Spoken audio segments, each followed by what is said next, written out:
décore un tantinet urbain sur un fond bucolique.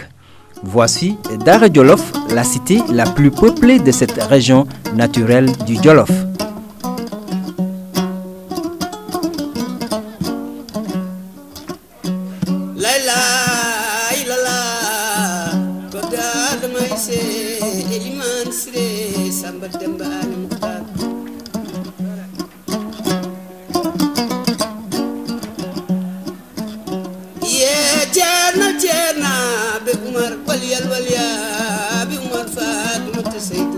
Située au cœur du département de Linguère, à 1 heure de Touba, cette agglomération de 45 000 habitants est érigée en commune en 1990.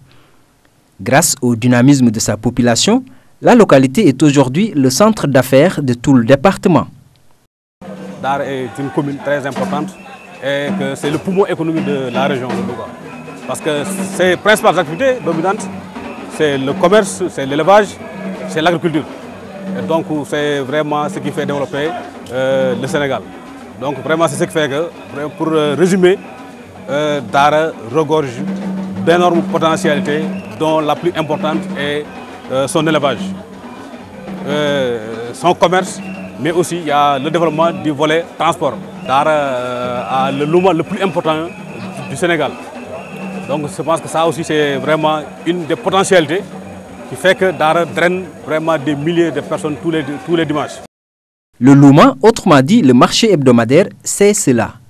Tous les dimanches, des milliers de personnes en provenance de tous les coins du pays et de la sous-région s'y retrouvent pour acheter, vendre du bétail ou des produits de consommation courante. La commune de Dara tire l'essentiel de ses recettes sur ces rendez-vous hebdomadaires.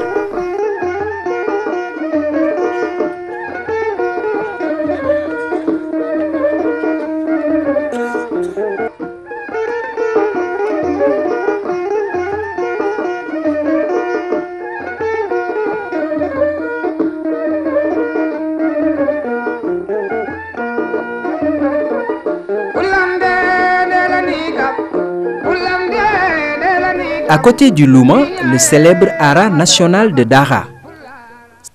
Ce joyau, implanté ici depuis plus d'une cinquantaine d'années, a participé à porter plus loin le nom de cette commune. Plus d'une vingtaine d'étalons y sont internés. Ils sont pur sang anglais ou arabes. Des éleveurs de chevaux en provenance de tous les horizons y amènent des juments pour le croisement des races.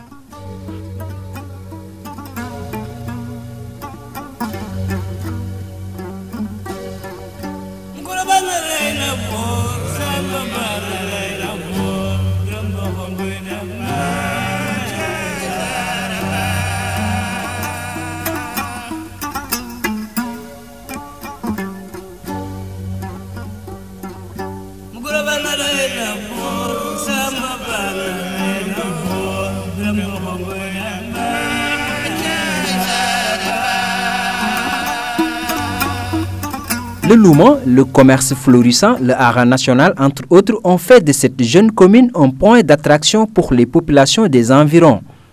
Des villages entiers se vident à son profit. Dans le département de Linguère, presque tous les chemins mènent à Dara. Conséquence, l'espace commence sérieusement à y manquer. La demande de terrain au niveau de la commune de Dara est très forte. Ceci, c'est ce qui donne l'explication, c'est que Dara est une ville émergente. Donc, c'est une ville donc, de rencontre, un point de rencontre qui est exprimé par exemple par le marché hebdomadaire de Dara, qui est donc l'un des plus grands marchés donc, de la sous-région. Ce qui fait que Dara donc, est un point de rush où, en tout cas aujourd'hui, tout le monde souhaite habiter à Dara ou au moins avoir un terrain, ne serait-ce que pour faire escale. Au cours de la semaine, donc, lors du marché hebdomadaire. Arrivé à la tête de la mairie à l'issue des élections locales de mars 2009, l'équipe municipale dirigée par le maire Pape Aliou Sarr a dans sa besace une kyrielle de projets. Son ambition s'appuie sur le dynamisme de cette population pour faire de Dara une cité moderne qui attire encore plus de monde.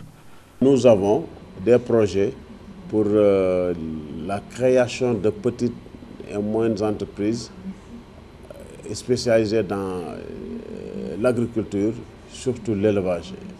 et aussi la sylviculture, parce que nous pensons que nous avons la possibilité de reverdir un peu les Djolof. En tout cas, nous, à Dara, on voudrait avoir des bois villageois très nombreux pour un peu participer à l'éclosion d'une nature quand même assez verte. À côté, nous avons déjà un projet pour la réalisation d'un complexe socio-culturel financé par l'ADM. Je viens de signer le contrat de ville. Pour vous dire que nous sommes en fait sur la voie pour faire de Dara une ville émergente. Parce que nous avons toujours dit qu'il y a des possibilités énormes pour Dara d'être une ville moderne. Avec nos maigres moyens, les maigres moyens de la commune, Dara ne peut pas se développer. Pour se développer, il faut s'appuyer sur la coopération décentralisée. C'est pourquoi on se bat à chaque conseil municipal, les conseillers et le maire et moi-même le président qui suis le président de la coopération décentralisée, on fait des contacts en Europe, en Espagne et même aux États-Unis. Cette ville a l'attrait certain a cependant un faible, les ordures ménagères. C'est la conséquence de l'accroissement brutal de sa population. Des dépôts sauvages sont visibles un peu partout dans la ville. La mairie, malgré sa forte volonté, éprouve beaucoup de difficultés pour venir à bout de ce mal.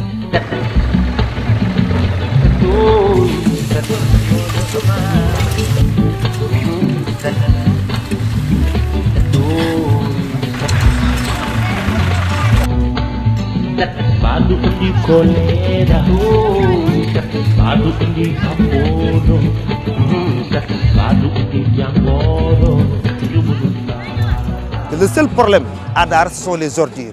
Et que nous avons trouvé un système archaïque de ramassage d'ordures, qui consiste les charrettes, donc des charrettes, qui ne peuvent pas transporter toutes les ordures. Nous avons mis l'année dernière presque plus de 5 millions de francs pour pouvoir nettoyer, faire un geste symbolique d'éradication de ces ordures-là. Et ça reste encore. Il y a le problème de dépotoir principal et des dépotoirs aussi secondaires. Il faudrait que les populations puissent avoir à côté d'eux des dépotoirs, de petits dépotoirs, ne serait-ce pour permettre le ramassage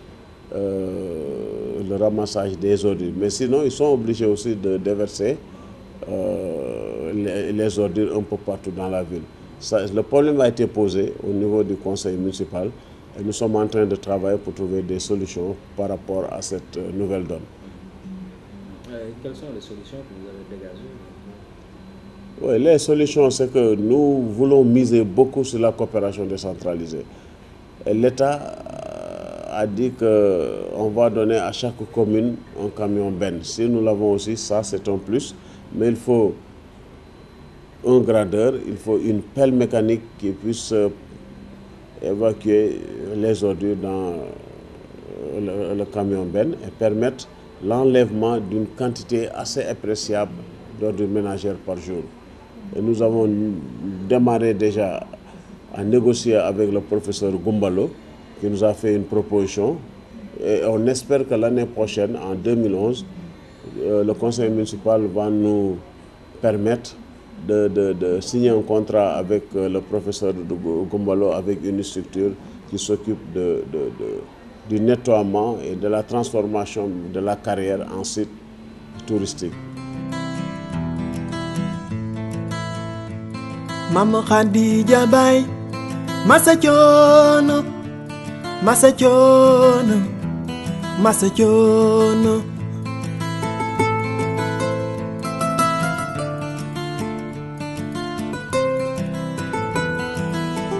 Si Dara est connue pour son commerce, son élevage ou encore son célèbre Louma, cette ville commence à se faire un nom sur le plan sportif.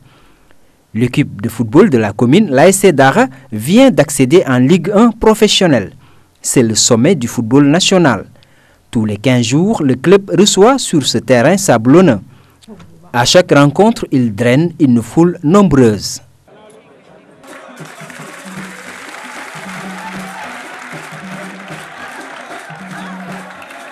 J'ai toujours dit que le sport peut être un pôle de développement, permettre à une zone d'être un pôle de développement. C'est ce que je suis en train de traduire sur le terrain au Djolof. Nous avons permis à l'ASC Dara d'accéder en Ligue 2, ensuite en Ligue 1 cette année. Et le conseil d'administration de Dara Djolof SA qui gère l'ASC Dara a décliné quand même une feuille de route. Et si nous exécutons correctement cette feuille de route, nous espérons que nous allons assurer le maintien en Ligue 1, mais aussi nous souhaiterions être dans la première moitié du tableau. C'est ça notre challenge et je crois qu'on y arrivera. Parce qu'aujourd'hui, tout le Djolof est attaché à l'ASC. Je ne dis pas Djolof, le territoire, mais les résidents et les non-résidents. Un excellent travail est en train d'être fait. Et si tout va bien, je crois que le football va financer les autres activités sportives au niveau de l'État.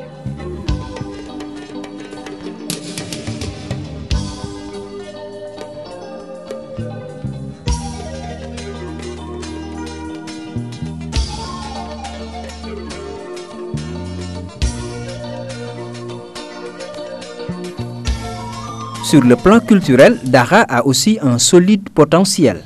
Les ethnies majoritaires sont les Maures, les Peuls et les Wolofs.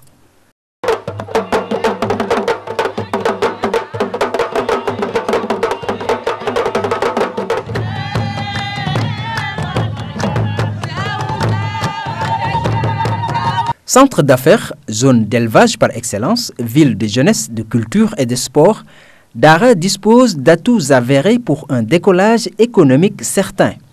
Le conseil municipal essaye depuis son élection à relever les nombreux défis, mais il bute toujours au manque de moyens financiers, surtout qui caractérise la quasi-totalité des communes du Sénégal.